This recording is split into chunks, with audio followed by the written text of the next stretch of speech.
깊이 있는 시선으로 오늘을 바라보는 뉴스 퍼레이드 문을 열겠습니다. 오늘의 주요 뉴스 보시겠습니다.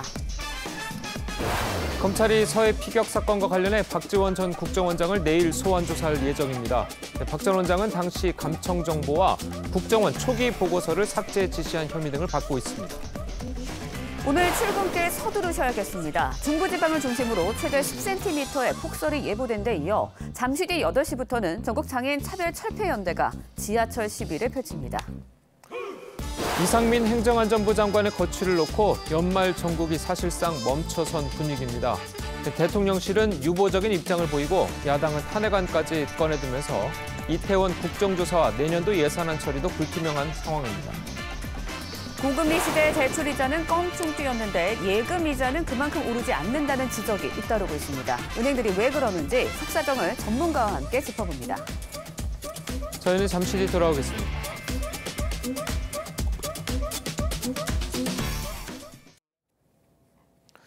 서해 공무원 피격 사건을 수사하고 있는 검찰이 내일 박지원 전 국가정보원장을 소환해서 조사합니다. 박 전 원장은 표류 가능성을 언급한 감청 정보와 국정원 초기 보고서를 삭제하도록 지시한 혐의 등을 받고 있는데요. 박 전 원장은 혐의를 전면 부인하고 있습니다. 김관 기자입니다.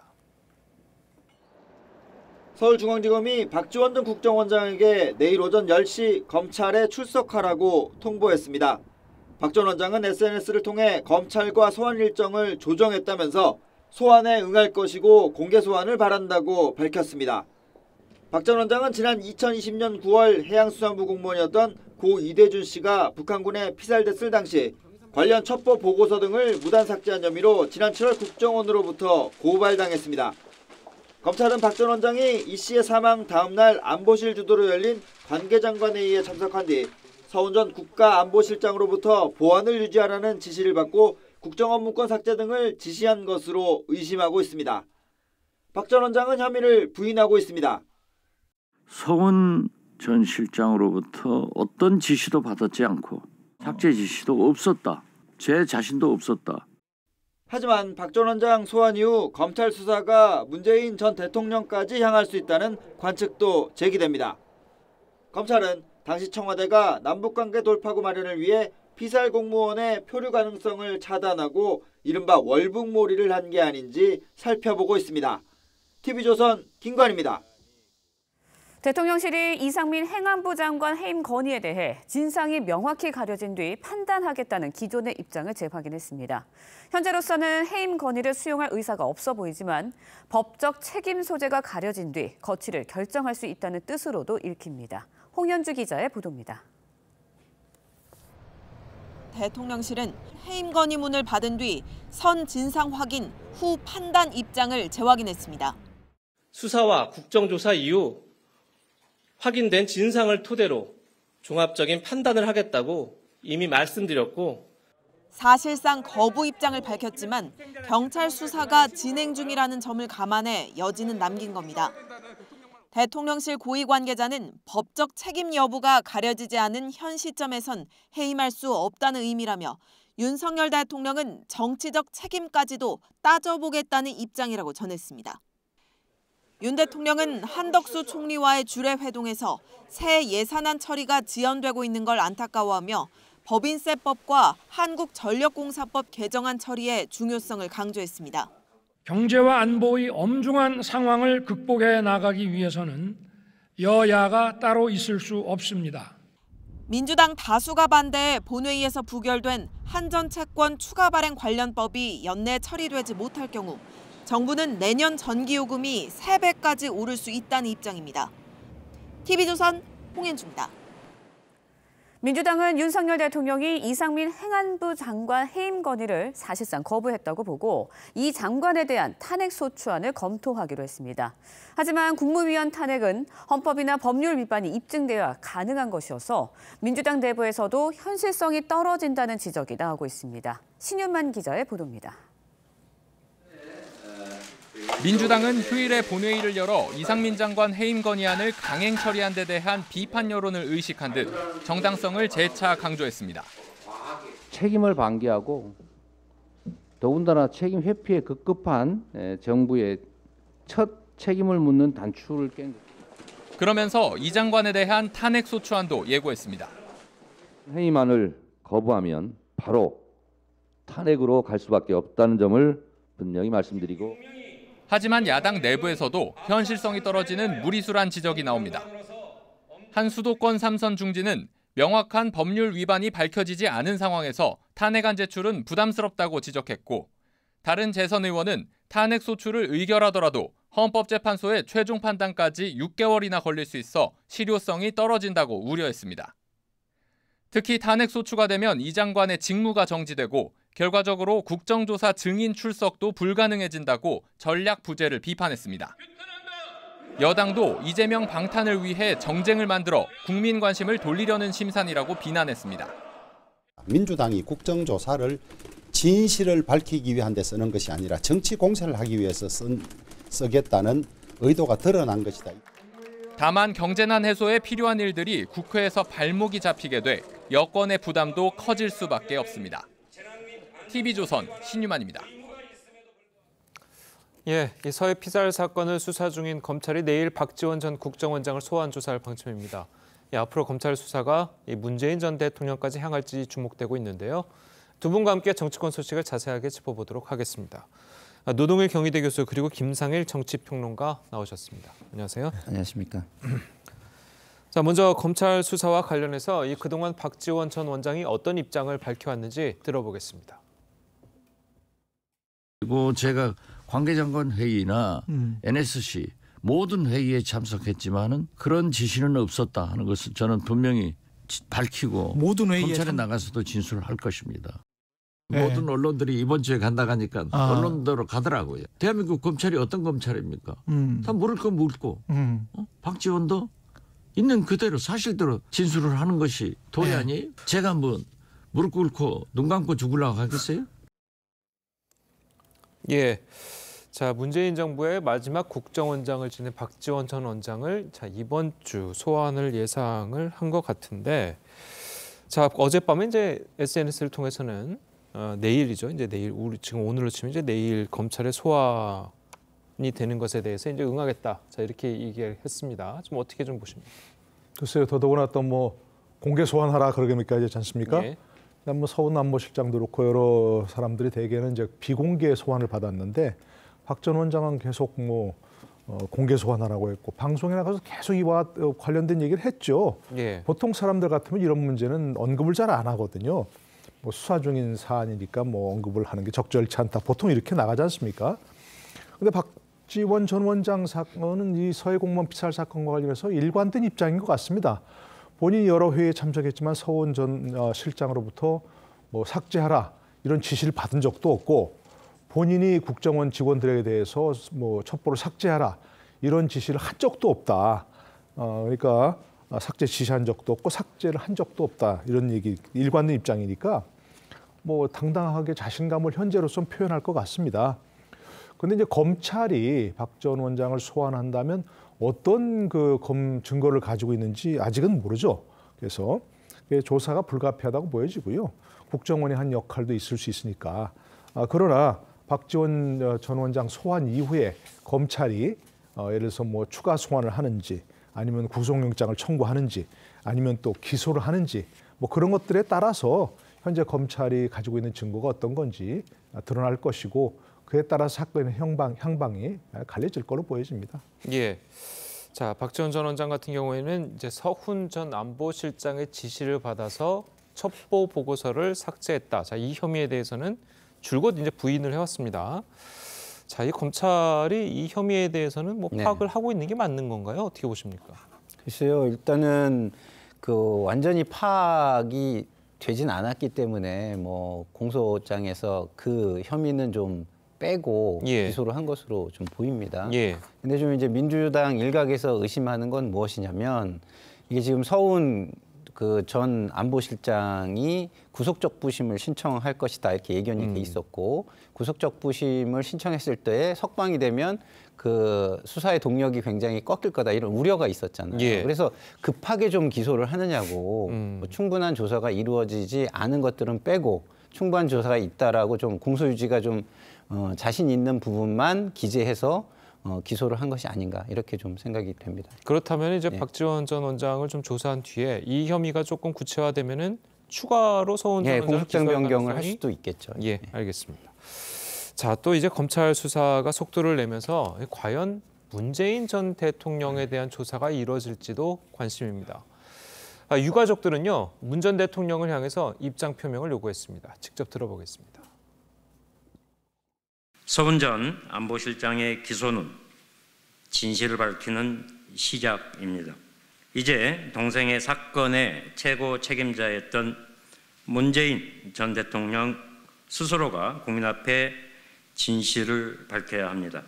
정말 일말의 양심이라도 있다면 억울함을 풀어주도록 직접 챙기겠다고 한 조카에게 한 약속을 지금 지키십시오. 문 전 대통령의 고발에 관련된 준비를 그동안 해왔었습니다. 아마 고발을 할 것 같습니다.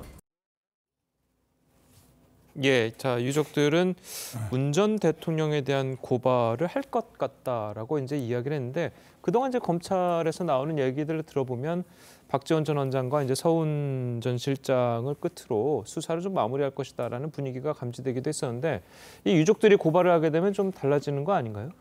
뭐 일단 유족들이 이제 고발하기 전에 현 상황을 좀 얘기를 하면 아무래도 지금 얘기하신 대로 이제 검찰 입장에서는 전직 대통령에 대한 직접 조사, 특히 소환 조사는 좀 부담스러워했을 것 같아요. 그리고 이제 서훈 실장을 전 실장을 기소하면서 서훈 실장이 좀 정보 삭제를 지시했다거나 뭐 하는 최고 책임자로서 이렇게 적시한 것 같거든요. 예. 그렇기 때문에 문 전 대통령 수사를 안 해도 되는데 문 전 대통령이 스스로 이제 이른바 언론에서 얘기한 대로 스스로 참전했죠. 여러 정보 보고를 바탕으로 해서 내가 최종 승인했다. 이렇게 얘기했으니까 현재로서는 유족들의 고발이 없더라도 조사할 수밖에 없다고 생각합니다. 그러나 이제 뭐 직접 소환 조사를 하는 건 좀 부담스러울 것 같고 서면 조사를 통해서 기본적으로 서 실장에게 보고받은 정보가 어떤 것인지 그래서 서 실장 차원에서 또 그 이하 차원에서 어떤 정보가 좀 왜곡되거나 오염되거나 하는 그런 건 없었는지 이렇게 확인하는 정도로 그쳐도 될 것 같아요.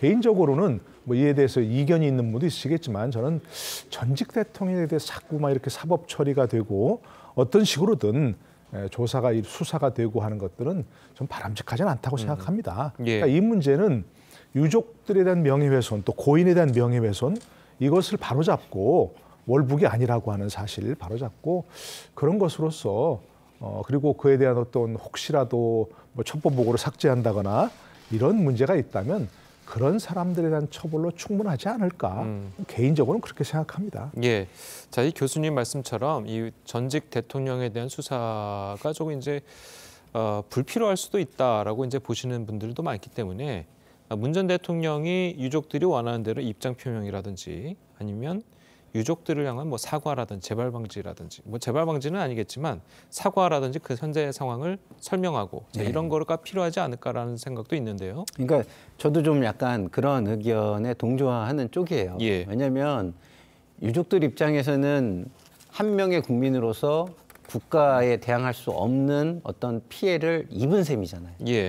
그런 피해를 입었기 때문에 그런 부분에 대해서 대통령께서 좀 유족들을 좀 찾아가서 좀 해명도 좀 하고 그 상황을 좀 설명도 하고 그래서 유족이 고발하지 않도록 좀 이렇게 노력을 조금 해주시면 좋겠다 이런 생각이 듭니다.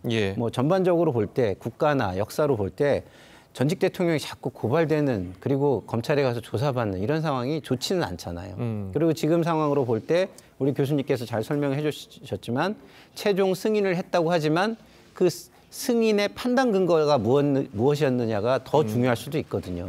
그 판단 근거 자체가 사전에 이미 왜곡이 되거나 편집이 된 것이라면 대통령이 아무리 최종 승인을 했다 하더라도 대통령에게 책임을 묻기는 어려울 수도 있는 거 아니겠습니까? 그런 차원에서 볼 때 저는 대통령께서 좀 더 유가족을 위로하는 노력을 좀 해주시고 유가족도 좀 그런 상황을 이해하는 쪽에서 마무리가 됐으면 좋겠습니다. 알겠습니다.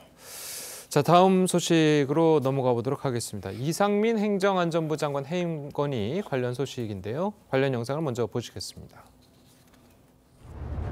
해임 문제는 진상이 명확히 가려진 후에 판단할 문제라는 기존 입장에 변함이 없습니다.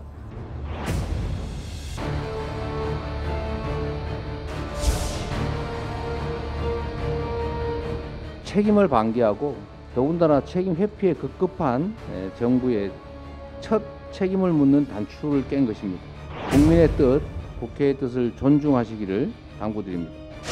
민주당이 국정조사를 진실을 밝히기 위한 데 쓰는 것이 아니라 정치 공세를 하기 위해서 쓰겠다는 의도가 드러난 것이다. 해임안을 거부하면 바로 탄핵으로 갈 수밖에 없다는 저희 법률위원회에서 그 관련된 법률 검토를 해보았는데요. 그래서 여러 가지 법조항이라든가 헌법을 저희는 위반했다라고 보고 있습니다.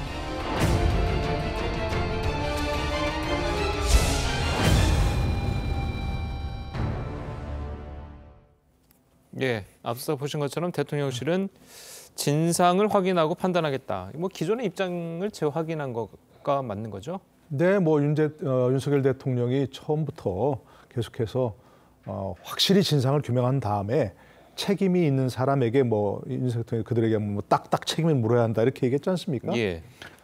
저는 뭐 그에 대해서 여러 차례 얘기했습니다만 진상 규명을 확실히 한 다음에 그에 대해서 법적 책임 그리고 나가서 정치적 책임 이것을 좀 책임을 지우는 게 바람직하다고 생각합니다. 예. 이상민 장관은 저는 개인적으로 정치적 책임을 져야 하는 분이라고 생각하거든요. 그리고 더구나 정말 행정안전부 장관, 대한민국의 행정안전의 최고 책임자 아닙니까? 그런 분이 정말 처음부터 일성부터 국민들에게 정말 좀 마땅치 않은 그런 발언을 많이 했어요. 예. 그렇기 때문에 장관으로서 자격이 부족하다고 생각합니다. 그러나 그것은 이제 그것고이고 현재로서는 윤석열 대통령이 그렇게 계속 똑같은 일관된 입장을 밝혀왔는데 국회에서 이렇게 그야말로 해임 건의안을 계속해서 가결시키는 것은 정치적으로는 바람직하지 않은 그런 모양새라고 생각합니다. 이미 한번 박진 장관에 대해서 한번 해임 건의안 통과를 시켰고 윤석열 대통령이 그에 대해 거부했던 그런 전례가 있지 않습니까? 해임 건의안은 굉장히 중대한 그런 견제 기능입니다. 굉장히 중대한 기능인데 이걸 자꾸 여러 번 이렇게 쓰고 하는 것은 별거 아닌가 보다 라는 그런 인상을 줄 수밖에 없는 것이기 때문에 예. 이렇게 자꾸 뭐 해임 건의안 하는 것은 바람직하지 않고요. 이미 국정조사가 시작이 된 거 아니겠습니까? 그러니까 국정조사를 충분히 한 다음에 더더구나 국정조사의 가장 중요한 증인이 바로 행안부 장관 아니겠습니까? 그다음에 책임질 일이 있다면 해임 건의안이든 탄핵소추안이든 그때 가서 하는 것도 바람직하다 생각합니다. 알겠습니다.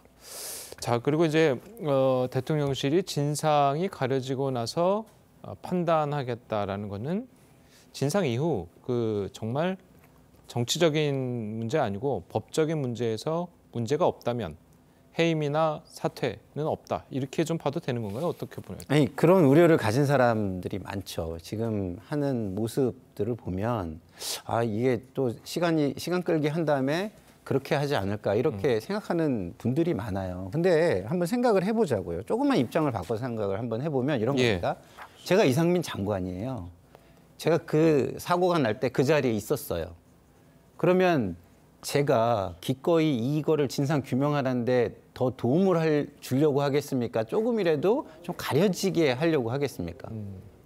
인간의 기본 본능과 생각을 생각하면은 이상민 장관이 지금 그 자리에 있는 게 도움이 안 돼요. 제가 볼 때는. 일종의 오히려 재척사유입니다. 재척사유. 왜냐하면 어쨌든 국민의 생명이 희생됐고 그거에 대한 정책적인 책임. 그러니까 정부 실패와 정책 실패가 있었는데 정부 실패, 정책 실패에 어떤 책임, 큰 책임을 가진 분이잖아요. 그러면 그거를 적극적으로 더 도움을 주려고 하겠습니까? 제가 볼 때는 오히려 재척사유에 해당하는 분인데 이분을 더더군다나 진상규명 TF 단장으로 지금 해놨어요. 그러면 과연 일반 상식을 가진 국민들께서 이 상황을 이해할 수 있을까? 사퇴를 안 시키더라도 적어도 이 사건의 조사에 있어서는 좀 물러나서 조사의 대상이 되게 했어야 되는데 조사의 주체로 지금 갖다 놓고서 대통령이 또 신임을 한다는 메시지를 자꾸 줘요. 그럼 일반 국민들의 어떤 의심을 당연히 사는 거 아닐까, 전 이런 생각이 들고요. 그런 측면에서 볼 때 대통령께서 국민을 좀 위로하고, 그리고 이런 큰 정부 정책의 실패에서는 최종적으로 사실은 대통령께서 책임지는 모습을 보여야 되잖아요. 그 방식이 뭡니까? 거기 실무 책임자 중에 최종 책임자를 대신해서 사퇴하게 하는 것이 제가 볼 때는 대통령께서도 죄송스러운 마음, 책임지는 모습을 표현하는 방식이다. 이렇게 저는 생각이 듭니다. 예. 그런데 이제 그 방금 지적하신 것처럼 이상민 장관이 이제 조금 낮은 자세를 더 보여야 된다는 그렇죠. 지적들이 좀 많은데 오히려 해임 건의안이 처리된 바로 그날 고위당정회의에 그 자리에 또 참석해서 거기에 대한 비판을 하시는 분들도 또 있거든요. 그러니까 이제 그게 정부가 보여주는 메시지들이거든요. 그 고위당정회의가 사전에 계획된 걸 수 있어요. 그렇다고 한다면 그거를 직접 비난하기는 어렵겠죠. 그러면 해임 건의안이 통과된 시점에서 정무적으로 고려를 해가지고 그럼 이상민 장관은 오늘은 좀 이렇게 빠지는 게 좋지 않을까? 왜냐하면 여야의 관계나 국민의 어떤 그 정서를 고려할 때 이런 판단도 해볼 수 있는 것이거든요. 그래서 뭐 거기에 참석했다 그 자체를 뭐 사전에 계획된 것인데 참석했다는 걸 뭐 일방적으로 비난할 수는 없겠지만 조금 더 좀 세심한 정무적 고려가 있을 수도 있지 않았을까, 이런 아쉬움은 저는 있습니다. 알겠습니다. 자, 그리고 이제 민주당에서는 이상민 장관의 해임 건의를 이제 대통령실에서 이제 받아들이지 않으면 탄핵 소추를 갈 수밖에 없다.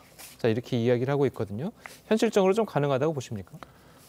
현실적으로야 뭐 얼마든지 할 수 있죠. 해임 건의와 똑같은 요건이니까. 예. 제적 3분의 1 이상 발의, 그리고 제적 과반수 찬성만 되니까. 그러나 저는 현실적으로 가든 정치적으로는 좀 무리수라고 생각하고요. 또 쉽게 그렇게 하지는 않을 거라고 생각합니다. 아까 말씀드린 대로 해임 건의안도 굉장히 중대한 그런 국회의 권한이고, 탄핵 소추안은 정말로 그야말로 이른바 얘기하면 핵폭탄급 아니겠습니까? 지금까지 뭐 대통령은 탄핵 소추안이 이렇게 여러 번 발의가 되고 뭐 가결까지 되고 하는 게 있지만 국무위원은 한 번도 그런 적이 없거든요. 그러니까 아마 쉽게 되지는 않을 거라고 생각하고요. 이건 야당에서 좀 생각하기에는 지금 아무도 책임지지 않는다 생각하지만 현재 아마 대통령실이나 여당 측에서는 법적 책임을 좀 따져보자. 국정조사가 지금 이제 이미 시작되고 있으니까 국정조사를 한 다음에 상황을 좀 보자. 아마 이런 거 아닐까 싶어요. 설마 법적 책임은 없지만 그러면 정치적 책임마저도 안 지겠다. 이상민 장관을 끝까지 보호하겠다. 아마 그런 건 아닐 거라고 생각이 돼요. 만약 그렇다면 그건 정말로 정무적 감각이 전혀 없는 거죠. 그러니까 그렇지 않겠다고 생각하니까 국정조사를 일단 해보고, 그리고 그 다음에 어떤 이상민 장관의 거취라든지 본인의 이 그 거취의 표명이라든지 대통령의 또 판단이라든지 이런 걸 지켜보고, 만약 그때도 아무도 책임을 지지 않는다, 정치적 책임마저도, 그런다면 그때 가서 해임 건의안을 발의해서 통과시키고, 또 만약 그것도 안 된다면 탄핵안을 뭐 한다. 그러면 국민들이 저 정도는 할 수 있어라고 하지 않을까요? 근데 지금에서 해임 건의안을 받아들이지 않았다고 해서 또 탄핵 소추안까지 또 해? 이것은 국민들이 그렇게 썩 내키지 않을 겁니다. 정치적으로 봐서 아무리 찬성한 사람이라도.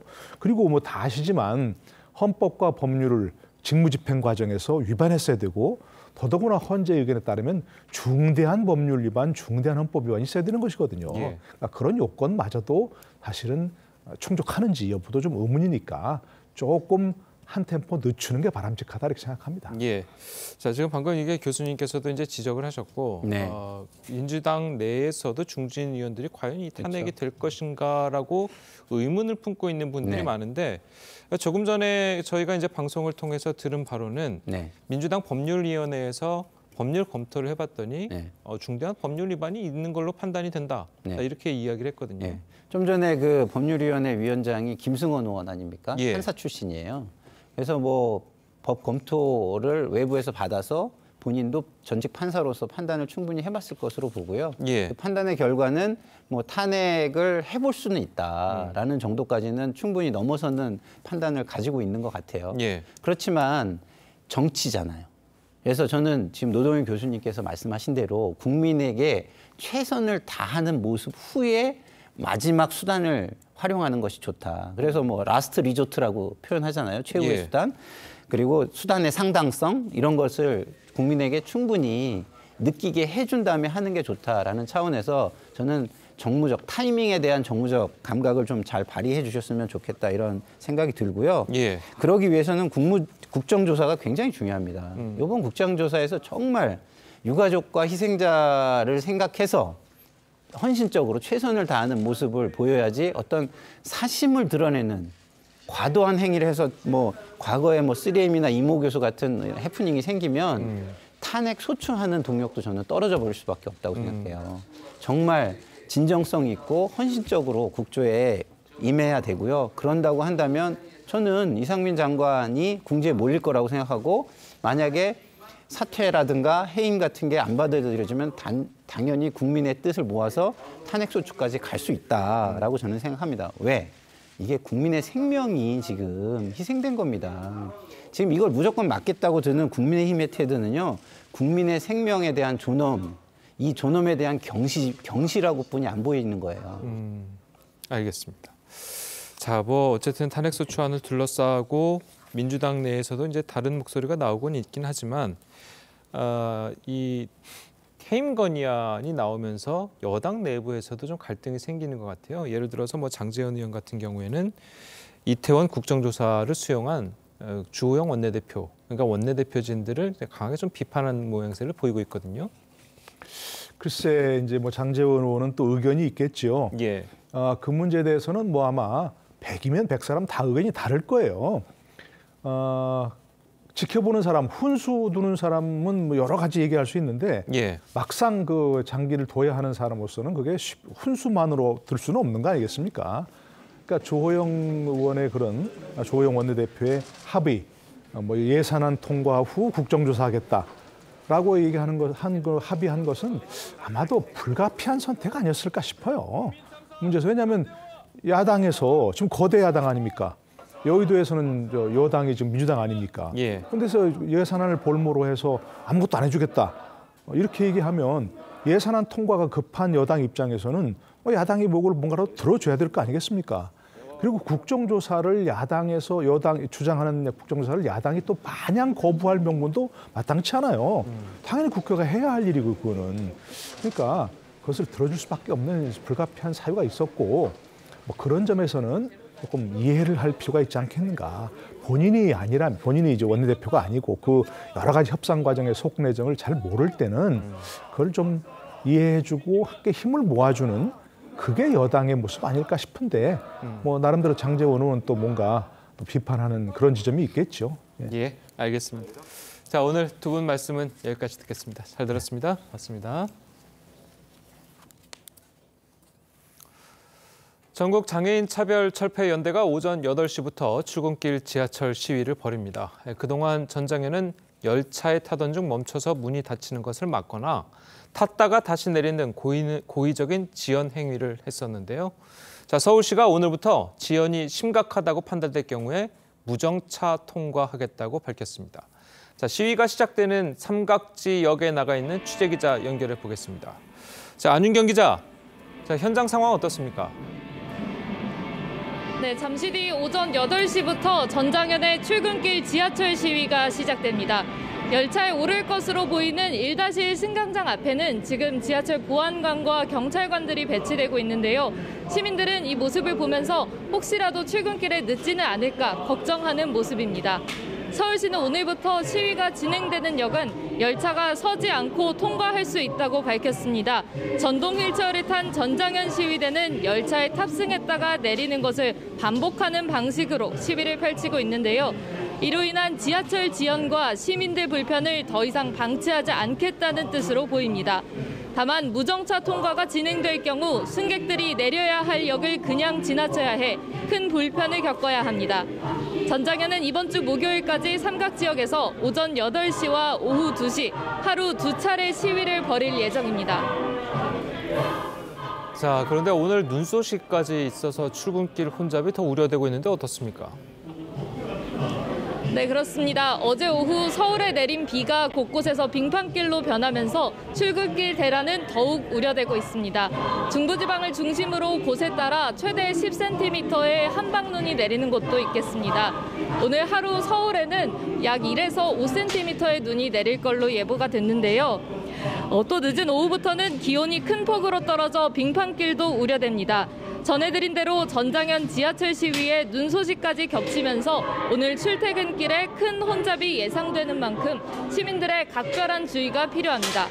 서울 삼각 지역에서 TV조선 안윤경입니다.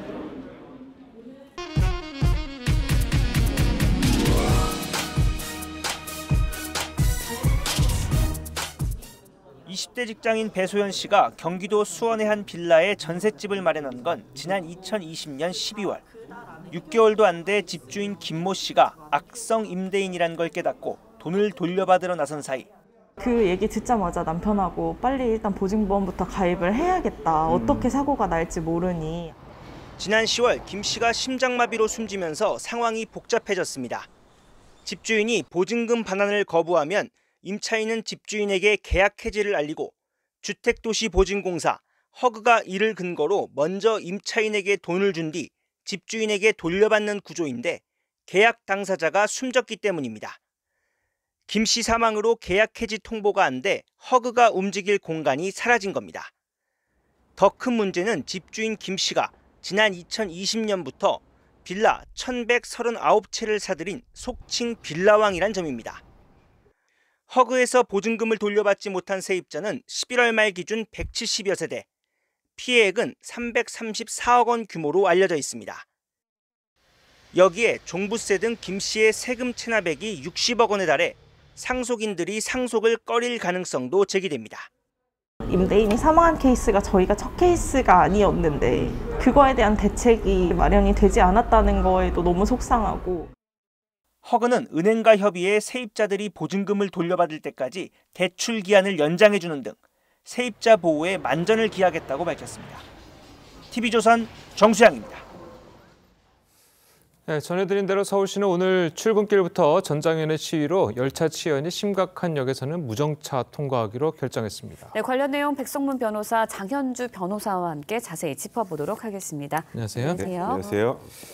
자, 이 무정차 통과. 네. 왜 이런 결정을 내릴 수 있을까요? 일단 서울교통공사 관제 업무 내규에 보면 이제 관제사와 역장은 소요 사태나 이례적인 상황이 발생해서 승객의 안전에 위해를 가할 우려가 있는 경우에는 무정차 통과할 수 있다라는 근거 규정이 있습니다. 그런데 일단 시에서는 지금 이 전장현의 시위를 소요 사태나 이례 상황에 해당한다고 판단하고 있는 것 같습니다만 무조건 무정차 통과하는 것은 아니고 일단 심각한 열차 지연이 발생한다고 판단하면 역장이 관제사와 소통을 해서 그러니까 일정한 경우에는 무정차할 수 있다 정도로 보시면 될 것 같습니다. 일단 무정차 통과를 하게 되면 시민들이 또 그 자체의 불편함을 느낄 수 있기 때문에 서울교통공사 홈페이지나 또타 지하철 같은 앱에서 무정차 여부와 관련해서는 시민들에게 공지할 예정이라고 합니다. 예. 네, 그동안 이제 전장현의 지하철 시위로 시민들이 큰 불편을 겪어왔습니다. 전장현의 이도권을 위한 시위 취지에는 공감을 하지만 그렇다 보니까 법적인 장치는 없을지 여기에 대해서도 궁금해하시는 분들 많은 것 같아요. 그렇습니다. 그동안 이제 전장현 시위를 막아야 되는 거 아니냐라는 여론들도 있었거든요. 그렇기 때문에 직접적인 법적 조치를 취해야 되는 거 아니냐라는 견해들도 있었지만 말씀 주신 것처럼 장애인의 이동권 보호를 위한 또 절박한 상황에서의 시위라는 점을 좀 고려해서 직접적인 법적 조치보다는 지금 얘기가 나오는 것처럼 무정차 통과라든지 이런 좀 간접적 조치들이 나오는 것 같습니다. 여권 일각에서는 거기서 더 나아가서요. 그 발생한 손해배상에 대해서 법적 조치를 해야 되는 것이 아니냐라는 이제 그런 부분에 대해서 검토해야 된다는 얘기들이 나오고 있는데 말 그대로 이제 불법 시위를 통해서 발생했던 손해에 대해서는 배상 청구를 하는 것 이 부분도 검토해야 된다는 의견이 권성동 의원을 비롯해서 여권 일각에서 좀 검토되고 있는 것 같습니다. 예, 자 배상 책임까지 이제 나오는데 사실 전장현이 이렇게 시위를 하는 절박한 사정도 좀 이해를 해줘야 되는 측면도 있지 않습니까? 그런데 이제 전장현이 지금 저렇게 집회 시위 등을 하는 이유들이 우리가 알고 있는 것은 장애인의 이동권 보장 아니겠습니까? 그런데 실제로 전장현이 요구하는 내용들을 자세히 살펴보면 장애인의 이동권 보장보다는 장애인의 탈시설화 요구가 훨씬 큽니다. 그리고 예산 증액 요구도 훨씬 크고요. 탈시설화라는 거는 장애인을 사회복귀하게 돕는 것이고 사회복귀하기 위해서 돕기 위해서는 뭐가 필요합니까? 일단 사는 곳이 필요하고 또 돌봄이 필요하겠죠. 이런 관련된 예산은 굉장히 아주 큰 부분인데 문제는 이제 일부 장애인분들이나 또 가족들이 네. 이 탈시설화에 대해서도 부정적인 입장도 있단 말이죠. 예. 내부에서 총의가 완전히 마련되지 않은 상황에서 사실 겉으로 드러낼 때는 장애인의 이동권 보장이라는 측면을 내세우고 실제로는 탈시설화에 관련된 예산을 확보하는 게 목적이라면 이 부분에 대해서는 분명히 지적하지 않을 수 없고, 그리고 물론 장애인분들의 이동권 보장 부분만 한정한다고 보더라도 절박한 부분이 분명히 있겠습니다만 사실 지하철 승강기 보급률도 93%가 넘었고요. 그리고 이제 그 저상버스라고 해서 버스에서 장애인분들이 쉽게 탈 수 있는 저상버스 보급률도 전국 평균보다 서울이 거의 2배 이상 높습니다. 그런 걸 감안한다면 이런 부분들에서 점차적으로 사회적 합의를 거쳐서 장애인의 이동권 보장에 대해서 도움을 드리는 건 모르겠습니다만 네. 이렇게 시민들의 그 교통, 이 혼잡이나 이런 것들을 통해서 발목을 잡아가면서 이 시위를 계속 이어가는 게 정당한지에 대해서는 좀 분명히 의문이 좀 있습니다. 네, 예. 출국길마다 이제 혼란이 좀 일자 수에서는 지하철 무정차 통과로 대안을 좀 내놨는데 시위를 좀 누그러뜨릴 수 있다든지 아니면 출국길 혼잡을 좀 막을 수 있다든지 대안이 될까요? 어떻게 보세요? 일단 무정차 통과만으로도 어느 정도 제동이 걸릴 것임은 분명해 보입니다. 그러나 근본적인 대책이 되기는 어려워 보이는데요. 그만큼 전장현이 요구하고 있는 지금 예산안을 어느 정도 확대해주는 부분이라든지 이런 부분에 대해서 근본적으로 좀 들여다봐야 될 것 같습니다. 특히 이제 지금 예산안 전국이 얼어붙어 있는 상황이긴 하지만 전장현에서 요구했던 예산안에 대해서는 뭐 전장현이 요구한 전액은 아니지만 어느 정도 액은 좀 증액돼서 올라가 있는 상태이거든요. 그런 부분에서 본다면 예산안이 통과된다든지 이런 그 정치권에서 합의가 되는 것을 근본적으로 이제 노력을 해서 좀 이런 부분들이 좀 전장현 시위가 근본적인 해결이 돼야 되는 것이지 뭐 무정차 통과만으로 언제까지나 이 부분을 좀 강압하고 제압하는 식으로는 좀 끝까지 일시적인 방식인 것이지 근본적으로는 좀 어려울 것 같다라는 생각이 듭니다. 예, 알겠습니다. 자, 다음 이야기도 좀 해보도록 하겠습니다. 이 수도권에서 주택 1000여 채를 보유해서 이른바 빌라왕이라고 불리던 남성이 갑자기 사망을 했습니다. 자, 그래서 세입자들이 전세 보증금을 돌려받지 못하는 상황이 벌어졌는데요. 자, 이 남성, 네. 먼저 어떻게 이렇게 1000채나 이 빌라를 소유할 수 있게 되는 겁니까? 일단 잘 알려진 것처럼요. 갭 투자를 이용했습니다. 잘 아시겠지만 갭 투자는 전세를 끼고 매매를 하는 건데 전세가율이 너무 높아서요.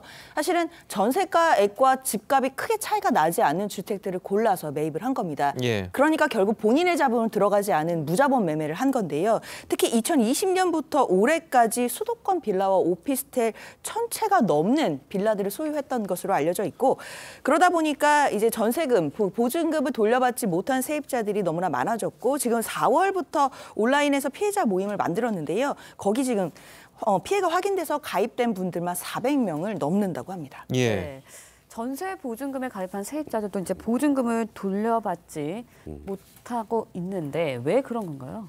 일단 전세 보증금을 돌려받는 것을 확보하기 위해서 지금 말씀하셨던 것처럼 전세 보증보험에 가입을 하는데 그러면 쉽게 말해서 집주인이 돌려주지 못해도 일단 그 전세 보증금을 돌려받고 그 이후에 허그에서 구상권을 행사해서 받아가는 방식이란 말이죠. 그러면 전세 계약을 일단 1차적으로 해지를 해야죠. 근데 해지할 사람이 없어졌잖아요. 당사자가 사망을 했기 때문에. 그러면 그 다음 단계에서는 상속인한테라도 해야 되는데 아직 상속인이 확정되지 않은 상황입니다. 왜냐하면 지금 누가 상속을 받을지 알 수가 없어요. 왜냐하면 일단은 종부세도 60억 이상 체납을 했고 아까 말씀하셨던 것처럼 갭 투자를 통해서 지금 이렇게 1000채까지 늘린 것이기 때문에 지금 빚이 지금 실제 자산을 넘을 가능성이 굉장히 많단 말이죠. 그러면은 이제 상속인이라고 지금 현재까지 알려진 건 부모라고 알려져 있는데 그 부모도 상속을 포기하거나 한정 승인을 하거나 하는 절차가 필요하단 말이죠. 그동안까지는 해지를 할 수가 없는 거예요.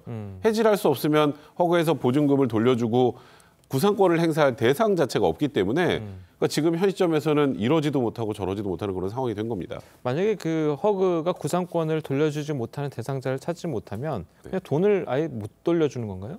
아까 이곳에서도 돈을 모아서 무조건 세입자들에게 돈을 돌려주고 끝이 아니라 이걸 다시 회수를 해야죠. 그래야 이게 돌아가잖아요. 근데 지금은 현 시점에서는 일단은 계약의 해지 자체가 안 되기 때문에 해지가 안 되면은 아직 돌려줄 법적 기초적인 근거도 마련되지 않은 상황인 거죠. 근데 그러다 보니까 지금 정말 말 그대로 이러지도 못하고 저러지도 못하는 상황이 연출이 된 겁니다.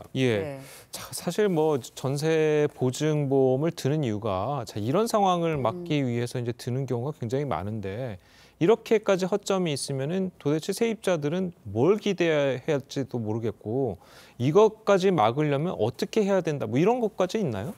일단 그럼에도 전세보증보험을 가입하시는 게 그래도 그나마 안전하다라고 할 수 있고요. 물론 제때 돌려받지 못한다고 하더라도 상속 절차가 또 어느 정도까지 시간이 걸리겠지만 언젠가 마무리가 되면 그래도 전세보증보험으로 받을 가능성이 높기 때문에 가입하시는 게 그나마 안전할 것 같고, 다만 지금 이번 빌라왕 사건 같은 경우에는 국세가 많았거든요. 종부세를 60몇 억을 체납을 해서 압류가 돼 있고 이제 이런 상황들이었기 때문에 이제는 임차인들이 그 전세 계약을 하실 때 국세 완납 증명서를 좀 요구하시는 게 좋을 것 같습니다. 일단 내년부터 개정될 그 임대차 보호법에는 국세 그 완납 증명서를 요구할 수 있는 권한을 부여할 것으로 이제 알려져 있는데요. 그러기 전이라도 지금이라도 전세 계약을 할 때 집주인에게 국세를 완납하셨다는 그 증명서를 좀 보여달라라고 요구를 하셔야 됩니다. 그때 만약에 집주인이 너무 머뭇거리신다거나 뭔가 국세를 완납하지 못한 것 같은 그런 상황들이 보인다라고 한다면 좀 이 계약을 다시 한번 신중히 생각하셔야 되는 것이, 왜냐하면 국세라는 것은 지금 당장 등기사항이 나와 있지 않더라도요. 그 부분이 체납이 있다면 만약에 공매나 경매로 넘어갔을 때 당연히 국세가 선순위가 있습니다. 그러면 전세보증금을 떼일 가능성이 높게 되거든요. 그렇기 때문에 전세 계약을 체결하실 때 국세를 완납했다는 증명서까지도 확인하시고 뭐 등기부 등본이나 이런 부분들은 당연히 꼼꼼히 확인하셔야 됩니다. 지금 세입자가 그 방금 말씀하신 국세 완납 증명서를 요구할 권리가 있습니까? 아직은 없습니다. 근데 이제 내년부터는 개정돼서 요구 권한이 생긴다고 하는데요. 다만 그것은 요구 권한이기 때문에 만약에 임대인이 정당한 사유로 거부를 한다면 또 받아볼 가능성이 없습니다. 그렇기 때문에 그렇다 하더라도 내년부터는 권한이 생기니까요. 권한을 행사하셔서 국세 완납 증명서를 요구해 보시고, 만약에 집주인이 너무 완강히 거부를 하거나 국세를 체납한 것 같은 의심되는 사유가 있다라고 하면 다시 한번 생각해 보시는 게 좋겠습니다. 알겠습니다. 네, 빌라왕 김 씨 이제 사망 전에 전세 사기 혐의로 수사를 받기도 했다고 하는데 앞으로의 수사 어떻게 진행이 됩니까? 일단 뭐 피의자가 사망한 경우이기 때문에 공소권 없음으로 이 사건은 종결이 될 텐데 문제는 이 김 씨 혼자 이것을 했는지 아니면 최소한 건축주, 뭐 그다음에 또 부동산 중개 브로커 이런 사람들과 공모를 했을지 그 부분이 더 확인이 필요하지 않습니까? 그래서 일단은 이 사람에 대해서는 공소권 없음으로 종결이 되지만 나머지에 대한 수사는 이어갈 것으로 일단 보입니다. 예, 알겠습니다. 자, 오늘 두 분 변호사님 말씀은 여기까지 듣겠습니다. 잘 들었습니다. 고맙습니다.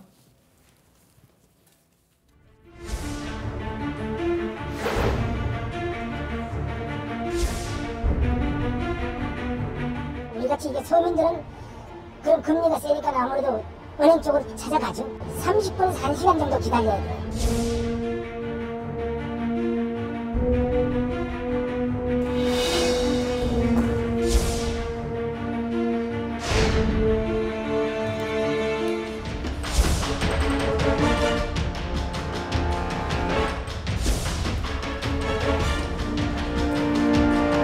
특히 금융권이 사상 최대의 고금리 시대에 이득을 내고 있습니다.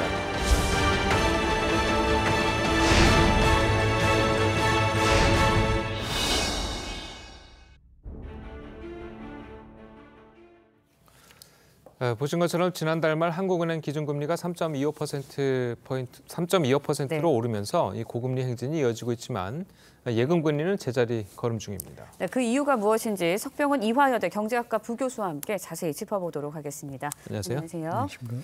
자, 기준금리는 인상됐는데 이제 5대 시중은행을 이제 보면은 연 5% 고금리 정기예금 상품이 지금 사라져 있는 상황이거든요. 금리가 오르면 당연히 예금 금리도 올라야 되는데 왜 이렇게 되는 건가요? 예, 뭐 가장 큰 이유는 지난달 말부터 금융당국이 시중은행들에게 예적금 금리 인상 경쟁을 자제하라는 메시지를 꾸준히 내고 있는 때문입니다. 그래서 지금 뭐 정기예금 금리 같은 경우에 5%대까지 치솟았다가 지금 4% 후반으로 떨어진 상황입니다. 그러다 보니까 5대 시중은행의 11월 말 기준으로 정기예금 신규 가입액이 오히려 71조 7,500억 원에서 집계됐는데 이게 10월 말 80조 1,100억 원에서 오히려 8조 약 3천억 원 정도 감소한 상황입니다. 그래서 금리 인상이 오히려 인하가 되니까 기준금리는 올라갔는데 정기예금 금리는 인하가 됐으니까 요즘에 이제 금리 유목민이라고 하는데요. 투자자들이 이제 급격하게 정기예금에서 빠져나간 그런 상황입니다. 네, 금융당국이 예금 금리 인상을 자제하라는 메시지를 내면서 은행들도 좀 눈치 보게 들어간 것 같은데 예금 금리에 제동을 건 이유는 뭔가요? 예, 크게 두 가지 이유가 있습니다. 첫 번째 이유는 지난달에 그 레고랜드 사태로 인해서 채권 시장의 그 단기 자금 경색 현상이 심해졌습니다. 그래서 은행에서 원래 자금을 조달하는 방식, 투자 자금이나 대출을 해주기 위한 자금을 조달하는 방식은 크게 두 가지가 있는데요.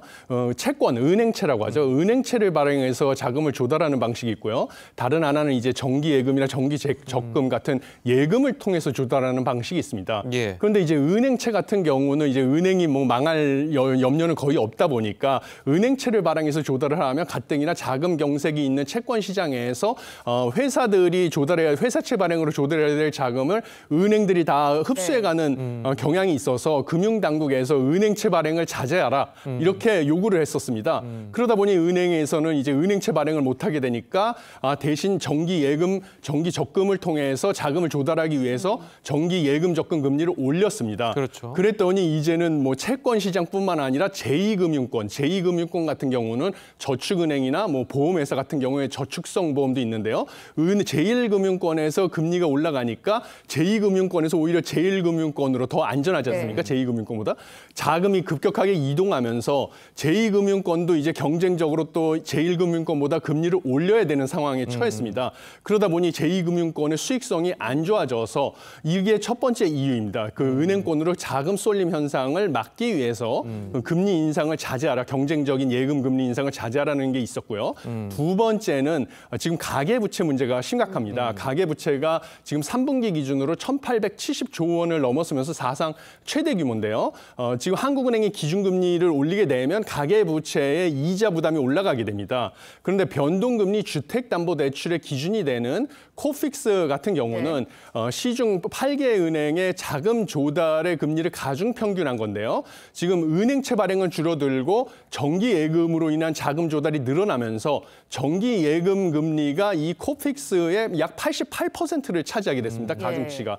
그래서 정기 예금 금리를 낮추게 되면 코픽스 금리도 낮아져서 여기에 가상금리를 붙여서 결정되는 변동금리, 주택담보대출 금리도 낮출 수 있기 때문에 이러한 이유로 이제 금융당국에서는 예적금 금리를 낮추라고 이제 자제를 하라고 요구를 하는 상황입니다. 예, 아니 그래서 지금 뭐 그 우리 소비자 물론 그 금융권의 자금 이동이나 아니면 제2금융권의 그런 그 살아남기 위해서는 당연히 제1금융권에서 금리를 좀 어느 정도 자제하는 건 맞는데 이렇게 나라가 나서서 한다는 게 예를 들어서 약간 관치금융이다. 자, 이런 비판을 받을 수 있는 거 아니겠습니까? 예, 맞습니다. 좀 왜냐하면 이제 은행은 일단은 공공적인 기능도 있지만 그 전에 일단 이윤을 극대화해야 되는 민간 기업이거든요. 그런데 이제 한국은행에서도 또 물가를 잡기 위해서 기준금리를 인상하라는 건데요.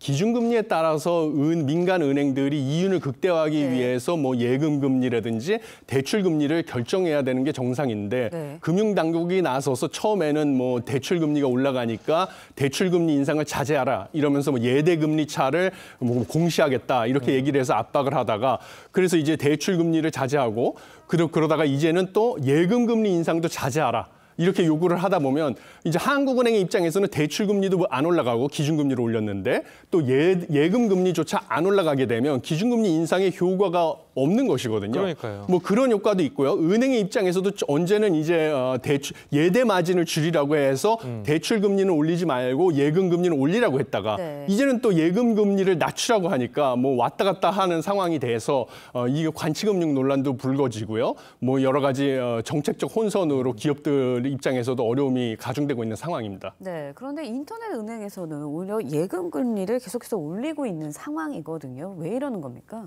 예, 인터넷 은행 같은 경우는 이제 반대로 예금 금리를 계속 올리고 있는데요.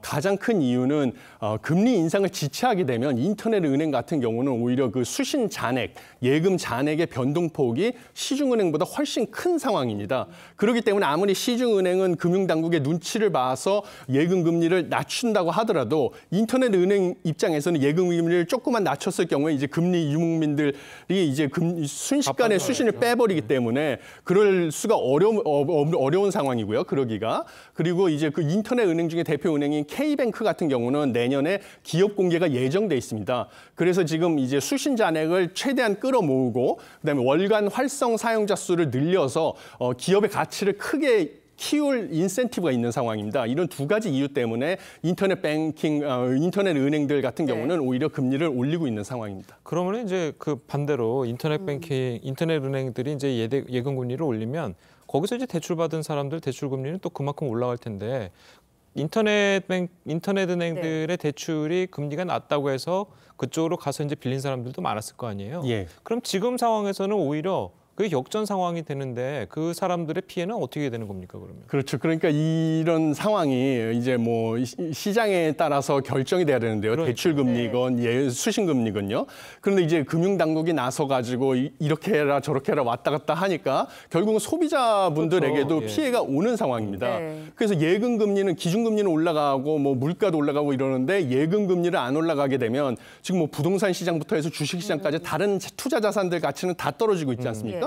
그러니까 이제 뭐 투자를 하고자 하는 소비자 입장에서도 피해가 되고요. 또 대출을 받은 소비자 입장에서도 뭐 인터넷 뱅킹에서 대출을 받았다가 뭐 시중은행에서 대출을 받았다가 금리 차가 왔다 갔다 하니까 대출을 받은 소비자 입장에서도 또 피해를 보게 되는 상황인 것입니다. 예, 그러니까 아까도 저희가 이제 계속해서 이제 지적을 하고 있는 상황인데 처음부터 은행채 발행을 좀 막은 정부가 이 관치금융을 아예 처음부터 물론 관치금융이라는 표현이 이제 적절할지는 모르겠습니다만 처음부터 좀 개입을 적절하게 하지 못한 것 아니냐. 자, 이런 이야기가 있거든요. 예, 저도 그렇게 동의를 합니다. 그러니까 은행 입장에서는 당연히 뭐 유동성 비율에 대한 규제도 있고요, 여러 가지.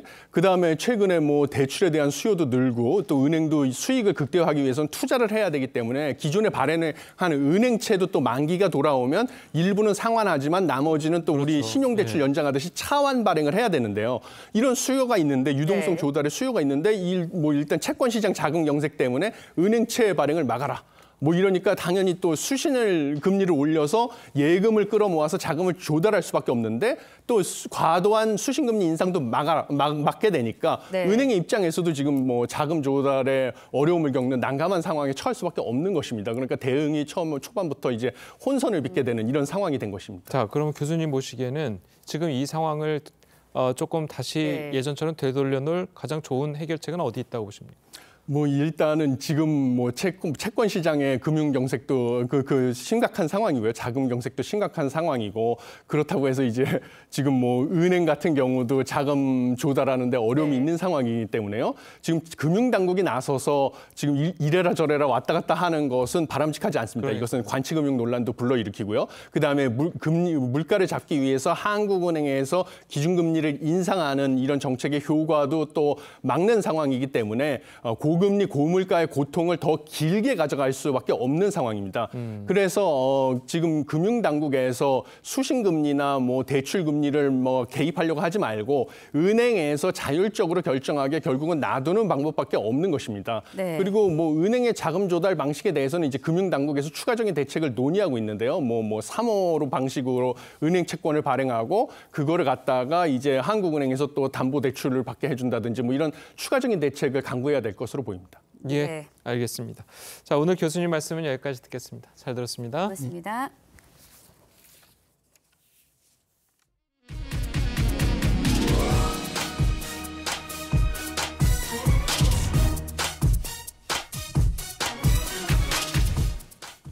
이란이 반정부 시위를 한 23살 청년에 대해 사형을 집행했습니다.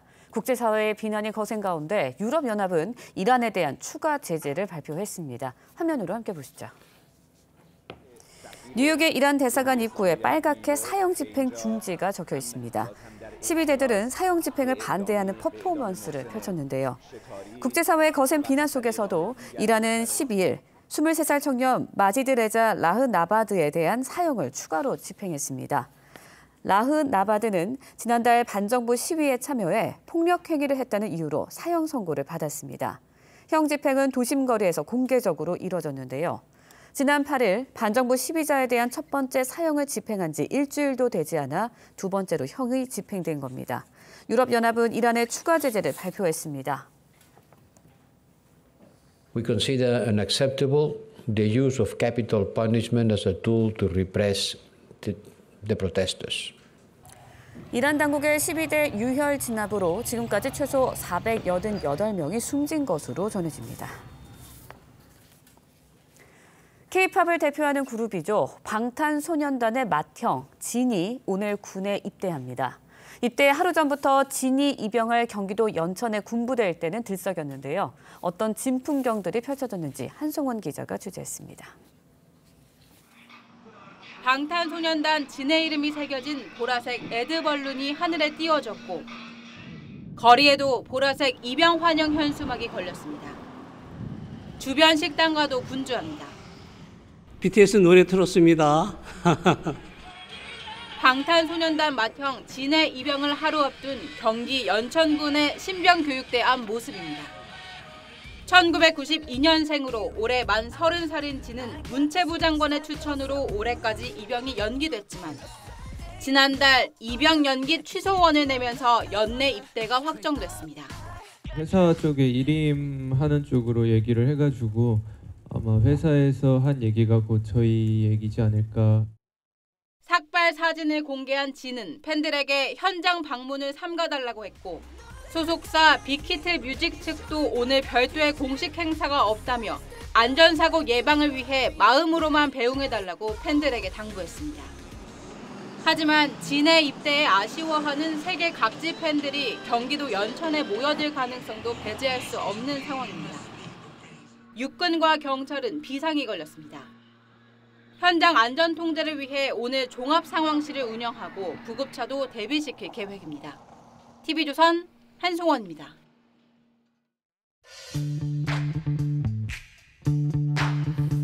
네, 렌즈에 담긴 그 순간 그 의미를 짚어보는 시간이죠. 사진 기자가 선택한 아침의 한 장입니다. 오늘은 조선일보 사진부 조인원 기자와 함께합니다. 안녕하세요. 안녕하세요. 오늘 아침에 볼 사진 어떤 건가요?